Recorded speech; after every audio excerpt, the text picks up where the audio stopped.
How to get started in information technology. How to get started in IT. Hey YouTube, how you guys doing today? For those of y'all who've been here before, welcome back. For those of y'all who have no idea who I am, allow me to introduce myself. For it as I says me, Cisco Soldier, aka Uncle Trey. Welcome back to the channel. Thank y'all for coming back. Appreciate y'all coming back. Thank you for coming back. Hey, today, look, we have a very, very special guest, okay? Goes by the name of Geraldt.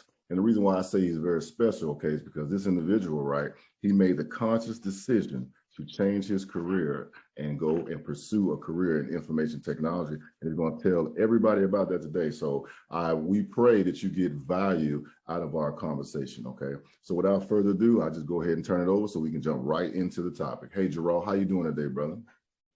Doing wonderful. How are you?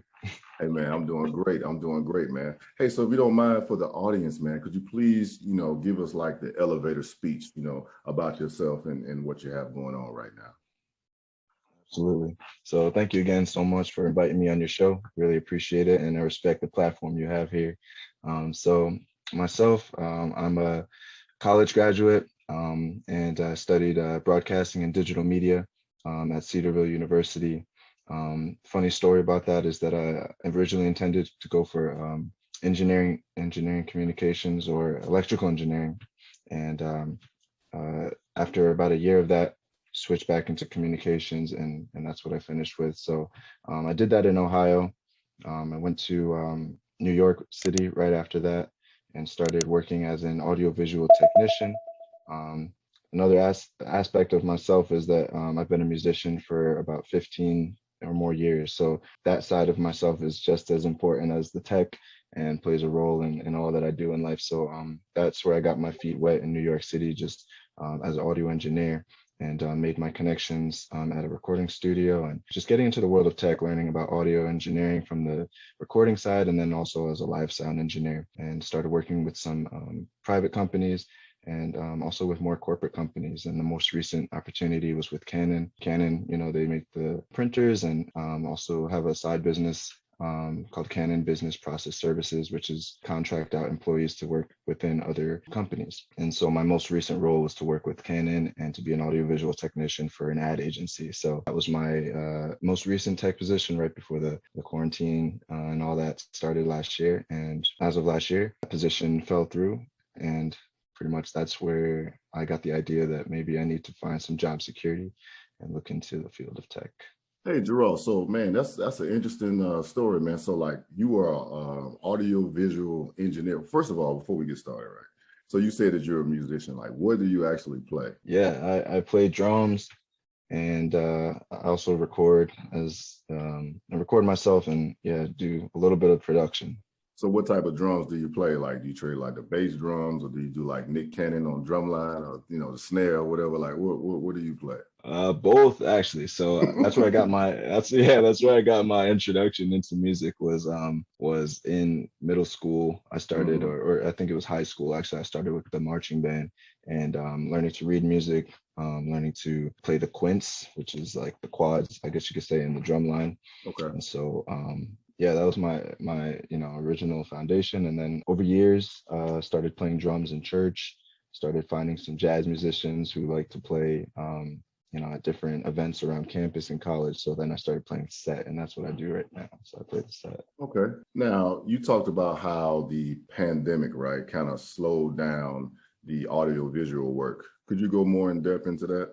Up until was it February of 2020, I had built my career, my resume, all that was built off of freelance opportunities as an audiovisual technician, or an AV tech, as a lot of people put it. And so I was working for about 3 or 4 different companies, and I had kind of a good idea, of how the industry was doing at that point. And some of those events were pretty big deal. Like we had clients like Netflix and Ben and Jerry's and the Major League Soccer.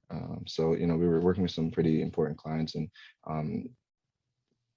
I think in January was when I got the opportunity. I saw the full-time opportunity with Canon, and I said, it's been a grind out here and up until this time. It's been a struggle, working for all these different companies, different schedules. Some of those shifts are from, like they start at 10 p.m. and they end at 4 in the morning because you have to just set up on the time when everyone's asleep. So a lot of those hours were odd, and I was like, I think it would be nice to settle down and do a more full-time position. And that's when I applied to Canon. And when I was hired by Canon, I actually, did the paperwork with HR, and I had, my first day on the job. And my first day at the job was to get my ID set up and to get a tour of the facilities. It was a beautiful space. There's 10 floors, Hell's Kitchen, Yeah. great company.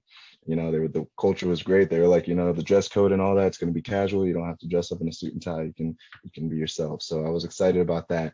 And I think a week into that position, they, told us that everything was going to be remote and we would no longer be needed in the office. So we would just be doing Zoom calls like you and I are having right now. So a lot of our tech support would be, we would just be like a virtual help desk for people so they can call in when they need assistance. And we did that for 30 days. And then after the 30 days, the company saw that they also had an IT team and they also had this audiovisual team that was kind of doing the same job. And so they kind of like furloughed the audiovisual team. And that's when I said, well, if the IT guys are still on staff, that might be something that I need to look into in the future just because of security, job security. So that's what really cued my interest. Right, man, because I was talking to another guy, individual that I had interviewed named Kilo Loco, and he was telling me he actually, furloughed, or for lack of a better term, he actually got fired by Zoom call. The company had a Zoom meeting and everybody, logged in and everything, and everybody that got an invitation to that Zoom meeting was actually let go. So that was kind of, I'm just remembering what he said, but during that time, man, how did that feel, being, hey, you were audio visual tech, right? And then, you moved to New York, big city, bright lights and all that kind of stuff, right? Rent is probably like somebody's car every month, right? And then, now you have to figure out hey, what am I going to do, to put food on the table? What was that feeling like? Well, I definitely remember it being a rough place. But at the same time, I think mentally it was a rough place, but at the same time, there was a lot of financial assistance coming out by the government. Okay. And that was something that we all know about the unemployment that was going around and the stimulus checks. So I was grateful about that, Right. because at that point, yeah, I was just working paycheck to paycheck. So there wasn't a huge stack up of savings, in my accounts. And I was always already thinking about college loans and how am I going to keep those payments, Right. going. So there's a lot to think about. But yeah, at that point, I think, the security from the government honestly was like my safe haven. So it gave me time to, to look around and see, okay, well, do I want to jump right back into the same position, or do I want to look into learning more? And I think it was just a point where I started to evaluate where I was in life as a college graduate. And I think a lot of students graduate from college and they look to start working right away. But some people also go to college and or grad school rather, and they continue to educate themselves. But for those of us that do the undergrad thing and we get right to our first job, I think we kind of have the possibility of getting stuck in this place of everything that I've learned up until this point is enough to carry me through to the rest of my career up until retirement. And we kind of shut off that idea of continuous learning. And this is stuff that I'm thinking about retroactively, but it's in that moment, I think that's when I had the time to really sit down and say, what if I were to receive more accreditation or certification or something that would just make me stand out a little bit more to employers, so that I looked like a candidate that was more hireable. I said that's when I started to think about that. So that's kind of what I was doing in that time, where I had the possibility to be very depressed and distressed about it. But it's all about how you use your time in those moments, I think. So basically, right. So, like you were saying, so when the furloughs came around in that situation, and then you saw that the IT people were kept on, is that what kind of triggered, hey, maybe I should go into this lane? Is that kind of what you're saying? Absolutely. I really didn't think about IT or know too much about it up until up until about that point. I didn't know, yeah, what those guys did, and I didn't know the different levels and areas of it. So it's been uh, that was honestly the turning point in my head when I just was like, I was hired at that company and I wanted to, eventually meet those guys, but um, it was just there was something about like, audiovisual technician. I had worked for all these different companies as a freelancer, and didn't have any, I didn't graduate college as an audiovisual tech. It was just communications degree, and then I felt like I kind of built myself up for 3 or 4 years as an AV tech, and then I felt that I kind of capped out my experience in that world. So it kind of was a combination of being capped out in AV tech and wanting to do something else, and then also seeing that IT is kind of, you could say, the next step in that direction. It's a career transition, but it's not too far off, Right. because I'm working with microphones and technology and video and audio editing software, and now Mhm. I'm working with switches and routers, and it's still technology. So it didn't seem that far off in my head. All right. So, Geraldt, so now, in keeping in tune with your story, so what made you so like when you decided like, okay, hey, I'm just going to go, and venture off into the IT field, what came in your head is like, okay, how do I need to get started? Because, a lot of the individuals or the audience is watching, they're looking like, okay, how do I get started? How do I go in there? So like from your story, like what steps did you take to pursue and go ahead and get started? Right. So the first step that I took well, I thought about it like this. Do I want to go back into college, or do I want to um, go into a boot camp, or do I want to be self-taught? I kind of thought about it in those three ways, because Okay. the amount of information that I knew at that point wasn't enough. And I was like, obviously, if I go the self route or the self-taught route, I'm gonna have to like invest in a lot of materials, but then I also have to invest in, not invest in, but I'll have to find the motivation in myself and really like find a path of, how long is this supposed to take before I go for a certification exam, or there's just a lot to figure out. So basically between those, after laying it out in those ways, I kind of settled with the most affordable route for myself.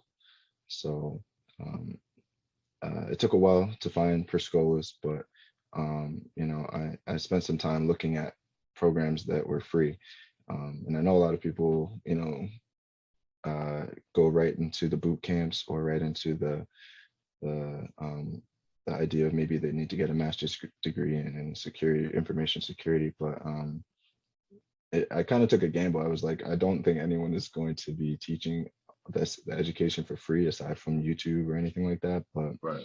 um, I just really, just search endlessly online to see if anyone was teaching education for free for tech. Okay, and that's a good thing because, like you brought up, which is gonna be the next topic of our conversation. But you brought up kind of like a institution, right? Per Scholas, right?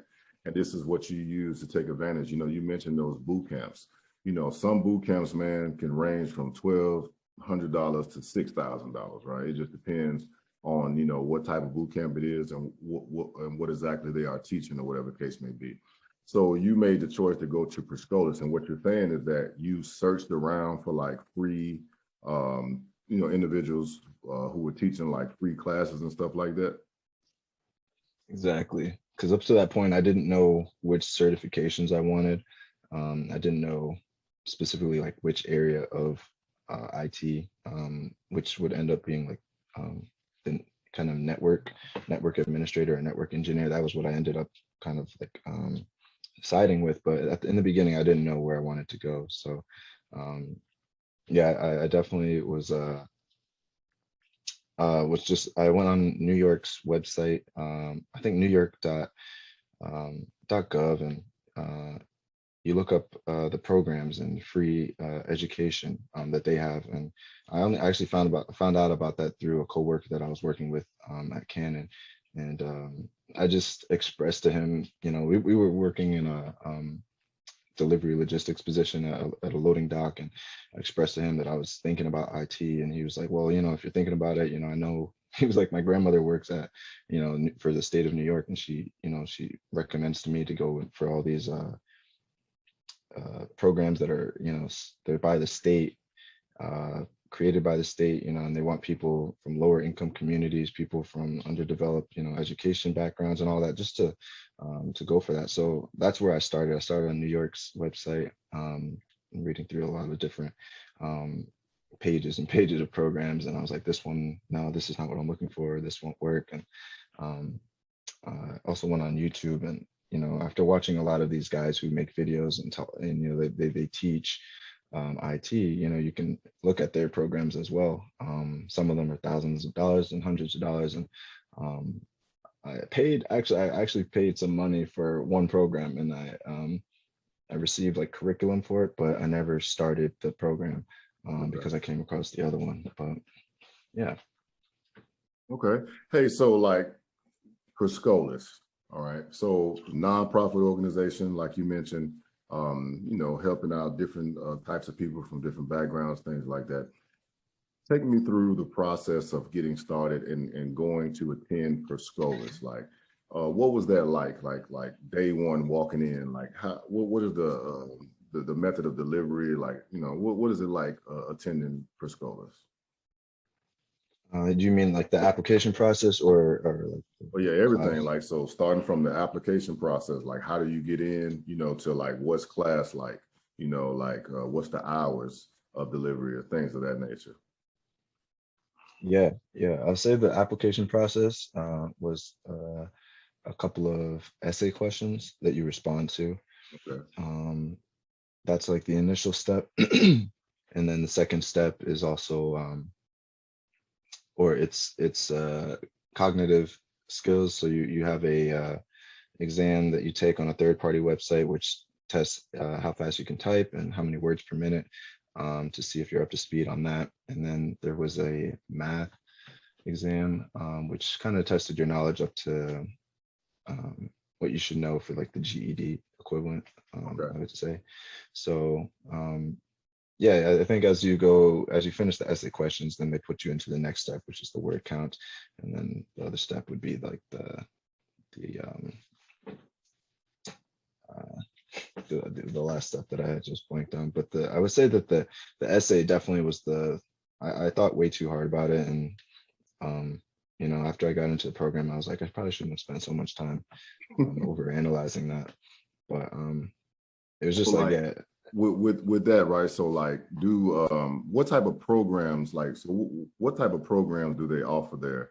Like once you get past the application process and you do the essay, you do the math, and then they evaluate your cognitive ability and everything like that.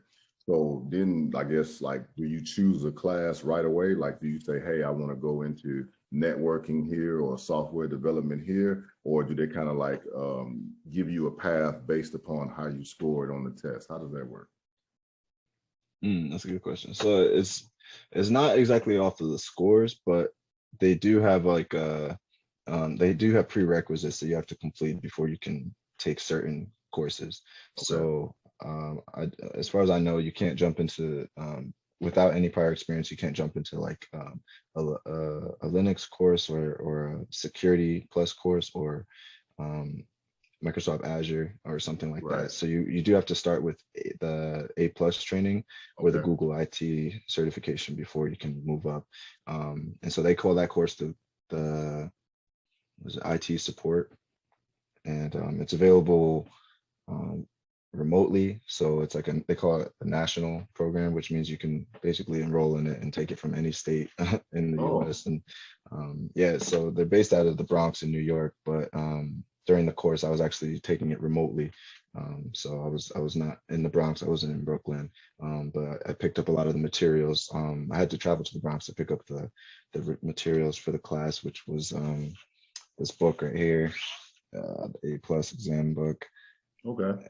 And Miss Mike Myers. Yeah, yep, it's pretty dense. But yeah, you pick up the materials, you get a router, you get some tools to open a computer and things like that. And yeah, as far as that goes, then you get into the courses and yeah, go from there. Okay. Hey, so what course did they kind of start you off with? Or would they say, hey, we think that you should do this? And how long was it slated for? Like, did they say, hey, hey, we're going to start you off with, A plus, and you'll complete it within 2-3 months? So what was that like? Yeah, they're very organized in that sense. So like if you check out their website, it will give you a estimated time frame of how long each program will run for. Okay. And the program that I was enrolled in was it trained you for the A plus, the CompTIA A plus exam, and then also the Google IT certification. It's like Google IT support technician. So in addition to that, they also give you um, 1 day of career development training. So you're getting uh, coaching from a career advisor, and then you also have mock interviews. You also have financial advisors come in. This is all on 1 day a week. So each my program was 3 months long. So throughout those 3 months, once a week, we would have a different event on a Thursday, and those were really great times for me to work on doing the elevator pitch, which mine on this interview could have been a lot better, and my advisor would say, "Hey, that was a little long." But you share it with your friends in the class, and you get feedback from them, and then you build your resume and things like that. So that Man, was definitely a great time for me. that's great, man. So like, okay, so you're taking your course. So we'll say, hey, this is A plus preparation or Google IT certificate preparation. And then you say once a week you work on different like skills. Like, so is that like resume writing, working on like, because I watched the video on Per Scholas, and I thought it was a very cool program, man. And I seen they had a lot of different locations along the Eastern Seaboard. They also had a couple down south. They had like Atlanta and Charlotte, for people that's out there that's interested in the program. And it's great that you said that, they have some like, it's able to be like implemented nationally, right? So that you can take it from wherever if you get into it. So I'm definitely going to leave a link down in the description for everyone that's watching. So if that's something that you choose to do, you can sign up for it as well. But like, how did the interviewing process and like the resume writing process kind of prepare you to go out into the workforce? I know you already, had experience getting the job and worked at a Canon. I mean, that's pretty, that's pretty awesome. But what I'm saying is like, how did that just boost your confidence as far as becoming an IT professional? Mhm. Yeah, I felt that I had sufficient skills to get a job outside of IT, but when you apply for an IT job, I think that's the reason there's so many videos on YouTube about it, because it just seems like such a daunting thing. Like you're like, Right. oh man, that's like oh, I can be a AV technician, but to be an IT like engineer, like once you put that word engineer in front of it, people are like, nah, I can't do that. So Mm-hmm. yeah, it just I felt very comfortable after I had those certifications. Um, because not only because it's something on my resume, it's like only 2 letters, A plus, but like also because you just have that knowledge, so you Right. just really feel that like there's so much less mystery to the world of tech. Not that it not that that kind of diminishes how intense and involved it is, but a lot of the stuff that we learn just explained technology for me. So I'll just say, like, if you never opened a computer before, once you go through a course and you open it up and you see what, all the different parts are, that mystery just kind of just dissolves, and you say, oh, like every electronic piece of electronic technology is just, it has a computer within it, and this is how a computer runs. They all need battery, CPU and RAM and all that, and those are like the core components of it. You're like, okay, well, then that's how everything connects, and networking is great too. That's why it's like I think it's great that they separate the two. Per Right. Scholes used to have a network plus and A plus training combined, but and that course would have taken about I think 18 weeks, but they cut it out, and now they kind of do just 15 weeks for the A plus and the Google, because I think it's great that network is a little separate because it's a little more complex. But yeah, yeah, I definitely felt more secure. What was the demographic of the class, if you remember? Like, so were there a lot of young folks? Were there a lot of older folks? Were middle-aged folks? Like, what was the kind of the demographic? I know you said that a lot of it was remotely, but just as you can tell, what did you notice about the program? Yeah, I was probably in the, trying to say, I'm in another course now, so I'm trying not to confuse the people. But I Okay. think I was probably on like I'm 26, so yeah, one of the younger guys. There was one guy who was 23, and aside from that, most people were definitely older than me and making that career transition from all different career fields. One guy was a delivery driver for Okay. an oil company. Um, some people, and some of these people were actually like professionals in other worlds. One guy was studying for his master's while he was in the course, and um, yeah, a lot of, and there's men and women too. It's not just, a male dominated thing. I think it was like about 50% of male and women in my class as well. So, Oh. um, yeah, and the demographic, you get all different backgrounds of, Hmm. you get, Caucasian, you get white, Hispanic, Black, Asian. So very diverse. My professor was Spanish, and it was just a great mix of everybody. It didn't feel like anyone was um, left out in Or their application process. yeah, or underrepresented or whatever the case may be. He also, like, for the A+ exam itself, does the school pay for it, or do you have to pay for it out of pocket, or how does that work out? So you have the course that you go through, and then at the end of the course, depending on your grade and your testing results for a qualification exam, then you receive that voucher. So the voucher is basically 100% of the exam cost. So they cover it for you. And as far as I know, it's not only one attempt. So, not everyone passes the first time, but That's right, right. if you take it another time, or if you miss it by within a few points, um, they're willing to work with you and get you that second attempt. So I've seen that happen with a few folks, which is great. Yeah, they do the same thing in the military, like because I am active duty military. I've been in like 21 years. I'm almost getting ready to get out.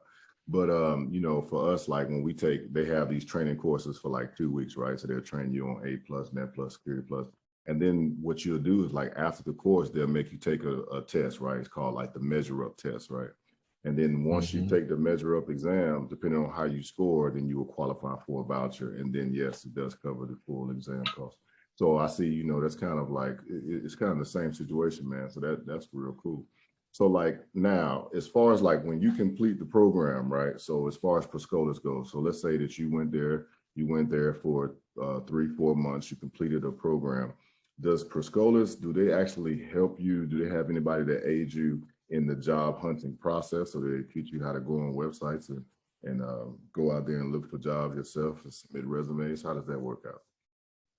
Yeah, they definitely do. I can't remember the exact term for the department, but it falls right in line with their alumni department. So they have the career coaches that you meet with once a week, and they also have the professor, and then they have the alumni program, which you're automatically enrolled into once you pass through the course. But yeah, this department there's another department that focuses specifically on keeping up with students. So I started receiving opportunities, job opportunities, I think within like 3 weeks before, maybe 2 or 3 weeks before I finished the course. Mm, um, or I wouldn't say before I finished it, but the actual deadline of the course. So, I was able to pass the exam before the course was done. And once I passed the exam and I showed them my certification, they were like, we'll start to send you some job opportunities. And I know, as far as I know, they actually keep up with that um, for 2 years. So as far okay. as I know, yeah, that job placement opportunity is welcome for a long time. Okay. So like, were you personally offered any job opportunities after you finished the A+ course? Yes. My current job is one that I was able to secure through for Scholas. So Wow. yeah, Wow. literally credit them for my whole career transition at this point. That's good, man. That's good. That's great, man. That is awesome. And you saying like right now, you're actually going, you went back to Per Scholas to try to pursue some more like certifications or something like that? Yes. So I graduated in May of this year, and then over the summer, there was a lot of musical opportunities going on. Right. Remember, I'm a musician, so that was just that was just part of what was going on in my personal life, and it Right. kind of it took up a good chunk of my summer. So for those 2 months, I started building a brand. I don't want to turn the attention to that, but it's something that I did. You know, it was a jam session in Brooklyn with, to build community among the people in this area. And so we called it Broke Wealth, and we started doing that. Made a whole social media profile for all that, and videos, and then after those 2 months, um, I was reminded, of the alumni program, and I think that's when I was actually able to apply for the Net Plus program. Um, Sorry, I kind of combined two things there, but there's basically a 45-day waiting period before you're eligible to start your next course with Per Scholas. So once you graduate, you have to give some time for new people to also get educated and certified. So I had to wait 45 days before I could start the Net Plus course, which I'm in right now. But I also waited those 45 days before I started looking at jobs. And it just so happened that the first job that I looked at was something that, fit my interest. And it was a IT engineer consultant position with the school in Brooklyn. So they have a lot of different locations in Brooklyn. And I would be one of a few different new hires on there that would help to cover all those different locations. So that seemed great to me, and the interview process happened really fast, and because of that, I just stayed in communication with Per Scholes on how everything was going, and I think within a week of applying, or maybe a week and a half, like I started the new position. Oh man, that's great, man. That's great. That's a real success story, man. And like with Per Scholas, I know you talked about this, so they have the alumni program. Do they have like any type of mentorship like opportunities where like, old, alumni students like personally mentor of people that's out there pursuing jobs or going through the program or anything like that? I know, well, that was part of the reason I started or I created that video online, is just because I wanted to see, what kind of community was out there. And only because I had looked online before I joined Per Scholas, and I was like trying to find out some information about them on YouTube. And there was actually some testimonials out there, which was great. And that's how I knew. I was like, okay, it's not too good to be true. This is a legit program. Like, people are talking about it. It's actually, because it just seems too good to be true in the beginning. But afterwards, I think it kind of depends on just your networking and who you decide to stay in touch with. So they definitely give you the liberty to do things at your own pace, and in the sense of like in this alumni program, you still have to meet once a week and all that, but I'd say they're not on top of you so much. So if you reach out, like these professors, even my old professors, are still available on Slack, or on the other channels we use for communication. I can email them at any time. I know that it's been more of I just know they provide a lot of resources in a lot of ways. So if you need financial assistance, they're still willing to work with people. I actually was a recipient of like a financial amount, like a donation, I guess, or they kind of had reserved some funds for people who were like in need in the beginning of the program. So I applied for that and was a recipient of that. So I know for a fact that they're generous in that sense, and Right. and then they also they encourage you to network. So on LinkedIn, like anytime there was like a mock interview with a company in another state, or with somebody that I thought I could learn from, I would just connect with them afterwards, and keep track of people's contact information. But they have a lot of resources available. Okay. Hey, so when you were actually studying, you know, for your certification, like what study resources did you use? Like I know you held up a book by an individual named Mike Myers. Listen, man, Mike Myers is very, very important in the life of Cisco Soldier. Let me tell you, man, if it wasn't for Mike Myers' video course on Udemy, I would have never have passed Network Plus. I can tell you that straight up. You know what I'm saying? Because Network Plus was difficult, man. But Mike Myers, you know, the way that he broke down his course, man, and, you know, I know it sounds cheesy, but he used these little blocks and these G.I. Joes and these like all type of little animation and toys and stuff to break down the topic. And believe it or not, man, that helped me because I'm a visual type of learner, you know what I mean? That really helped me pass the course. So like for you, like what type of like study resources did you use? Like, and like, you know, you go on YouTube and stuff, like who motivated you to kind of like get over the hump? Yeah, yeah. I'm definitely more of a visual learner like yourself. So before I even joined Per Scholas, you know, I was still considering the transition.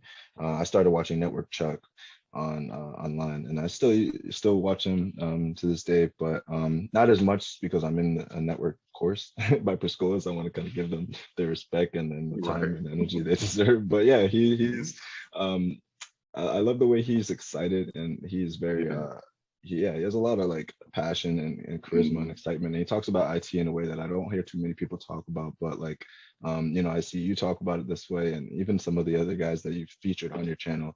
I think those are the guys that motivate people to really, you know, change where they're currently at in life and pursue something new. Because if someone's not excited about what they do, then you really don't want to kind of do what they do. So yeah, Network Chuck for sure.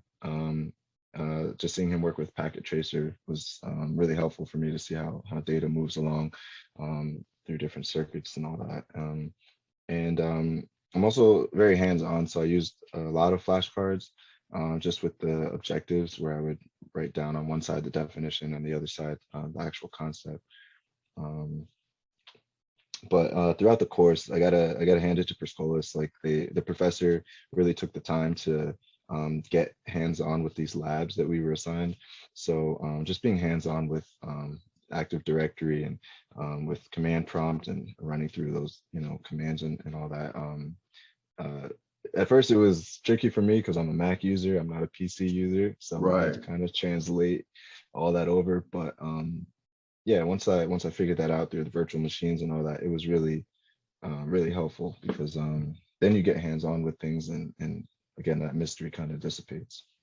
Hey, that's good, man. You know, and picking up a lot of different skills, like say, you know, with Windows and stuff, and then, you know, getting into like Microsoft and doing, you know, different things like Active Directory, man, and learning how to manage different OUs. And, you know, like it's, man, you know, it's crazy, man. You know, like there's some stuff we do in the military all the time, you know, signing groups, signing permissions to folks, you know, it's different stuff, man. So that's great, man. That's like, you know, I'm personally proud of your story and you know how you brought it all together. You know what I'm saying? I just want to tell you that, you know, man. So that's cool, man. You know, like I say, man, I appreciate you coming on today. I want to thank you for providing value to everyone that's watching this video, and then, you know, hopes and that it motivates, you know, a few to actually get started and jump out there and change your life. Because like it's just like you know how Geraldt had mentioned, you know, like where it's like this is the ability where you can actually work from home. You know, you can't be canceled. You know, if you get into the right environment in IT, you know, you will always have a job, whether like you working remotely or doing something, or, you know, you might be able to have jobs on the side, you know, fixing individuals' PCs at their house or something. You get you a Facebook page, you can make money on the side. You know, it's a lot of different things you can do. So, you know, that's great stuff. So, hey, we're about to get out of here. Hey, Geraldt, do you want to tell the people, but we're not live, so I got it. I can edit this. Hey, Geraldt. Hey, Geraldt. Hey, all right. All right, hey, Geraldt. Hey, so look, we're about to get out of here, man. Hey, if you don't mind, please tell the people where they can get a hold of you.